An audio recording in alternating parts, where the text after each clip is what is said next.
We're very pleased to have two speakers from the Transportation Agency of Monterey County, and two issues are going to be addressed. One is the roundabout that is beginning construction, and the other is the draft sales tax initiative that TAMC board is considering. So first off, I would like to introduce Ariana Green, and she will be giving us the presentation on the roundabout. Ariana is the manager for the project. I don't know how long you've been at TAMC. 3 years. 3 years. Welcome, and after our Ariana gives the presentation, we'll take comments and questions, and then we'll go into the proposed sales tax initiative. Great. Thank you so much for having me today. Again, I'm Ariana Green. I'm the Public Outreach Manager for the Holman Highway 68 Roundabout project, which is coming soon. So I'm going to give you a brief presentation and then give you an opportunity to ask questions, because I'm sure that you'll have some. Just to get you familiar with where this project is happening, the roundabout will be built on Highway 68 at the intersection with the Highway 1 ramps. So here's Highway 1, here's the church where we are now, and here's Chomp. And this is the intersection that the roundabout will replace the existing signalized intersection. So this is a closer view of the project intersection. And again, here's the bridge over Highway 1, church is over here, Chomp is over here, and the entrance to Pebble Beach is right down here. And this is what the roundabout will look like once it's completed. So it's going to look very different than it looks now, but I think it'll be a major improvement, and I'm going to explain why. The project is estimated to cost just over $8 million. It'll probably end up costing a little bit more than that, and it's funded through a public-private partnership. The City of Monterey is actually the lead agency on this project, and another project partner is Pebble Beach Company. Our agency, the Transportation Agency for Monterey County, is also a funding partner, as is Caltrans, the county, and the Air District. So why are we building this roundabout? This picture is a perfect example of why we are, and I'm sure many of you have been stuck in this horrific traffic on Highway 68. It's not good for anyone. No one likes to be stuck in traffic, but more importantly, it disrupts access to the hospital, which is a really big problem.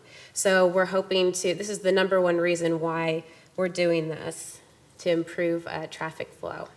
So I'm going to actually show you a simulation that will show what traffic will look like during the same hour as that photograph once the roundabout is built.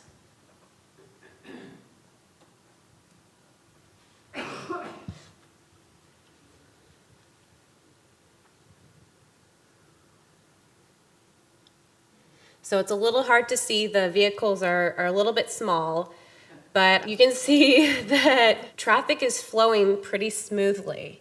And this is assuming peak hours in the year 2030. So this is in the future when we're anticipating even more traffic than we have now. It's pretty amazing. And the reason why this works is because instead of stopping cars at a signal, a roundabout operates on yield control. So when you come up to the roundabout, you have to yield to vehicles that are already in the intersection, and then you can go. If there aren't any vehicles in the intersection, you can just go. And that actually saves a lot of time. Okay, so we talked a little bit about improving traffic operations.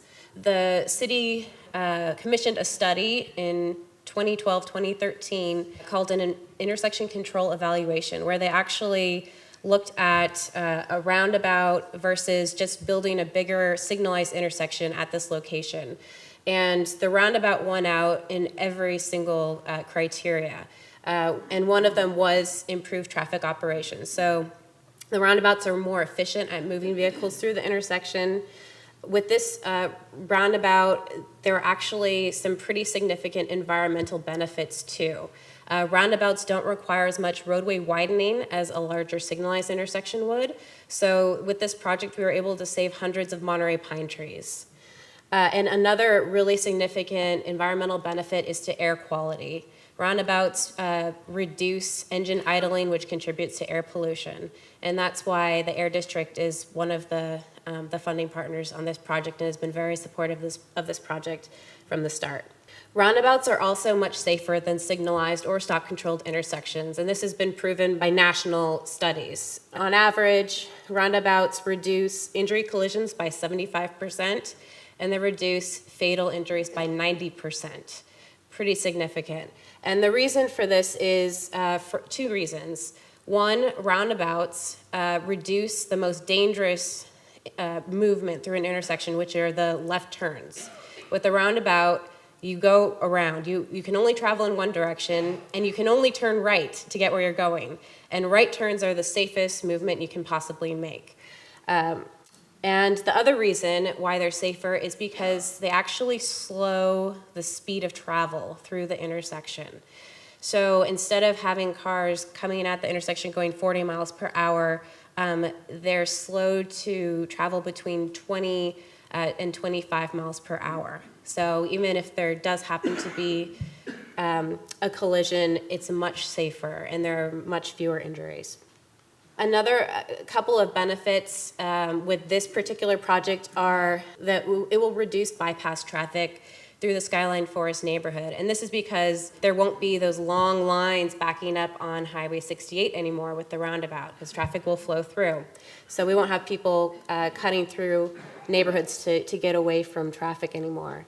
One of the most important benefits of this project is that it will improve access to the hospital and to the peninsula. This is one of the few gateways to the peninsula, one of the few access points to Pacific Grove and the hospital. And so we really want to improve that access. And then another benefit of the roundabout is that it's pretty. And it is an opportunity to really celebrate this area and to be a really beautiful gateway to the peninsula. This project will begin construction in mid to late April of this year. We anticipate that it will continue through February 2017. A lot of the work will be off the roadway. There will be a few short periods of road closures where there will be some detours, and our team will make sure we'll be providing more information about that in March. So we'll make sure that you all are informed about when those closures are going to be and what the detours will look like. Our goals for construction are that construction be efficient and safe. We are going to maintain emergency vehicle access to the hospital at all times throughout construction.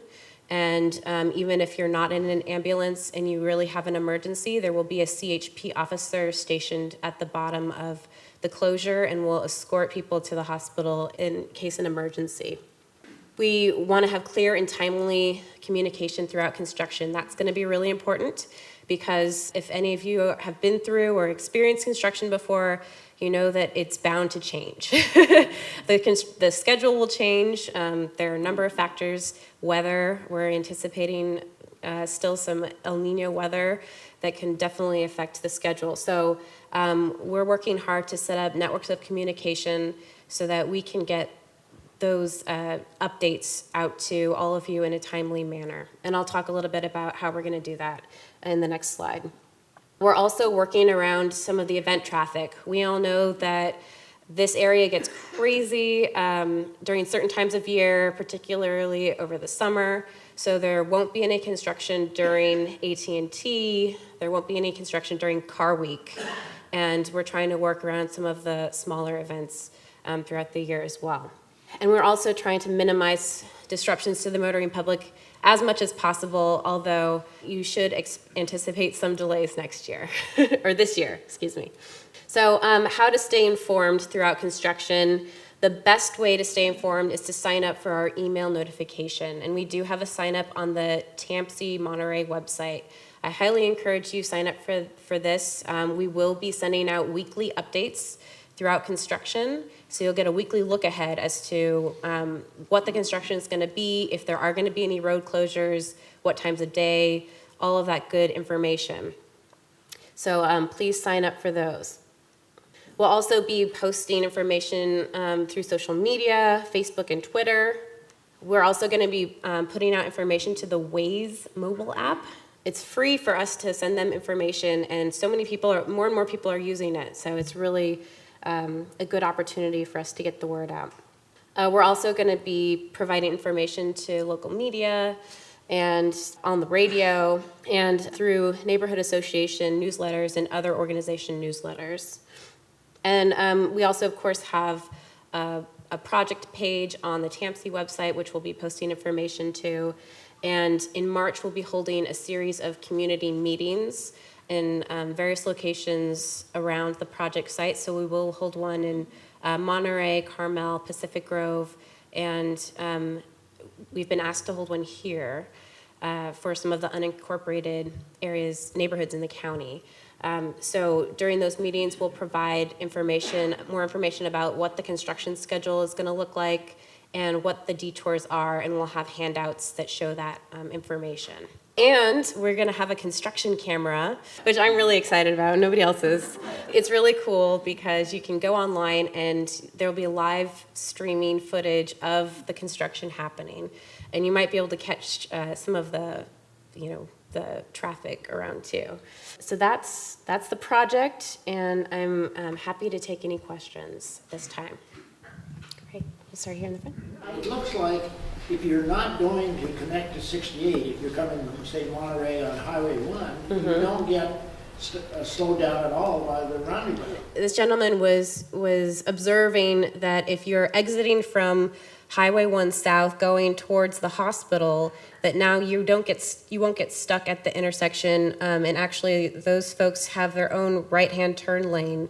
Talking about this lane here. So that should be a much faster and smoother movement for those folks. No, I'm talking about going down Route 1 to Carmel. So Oh, down to Carmel.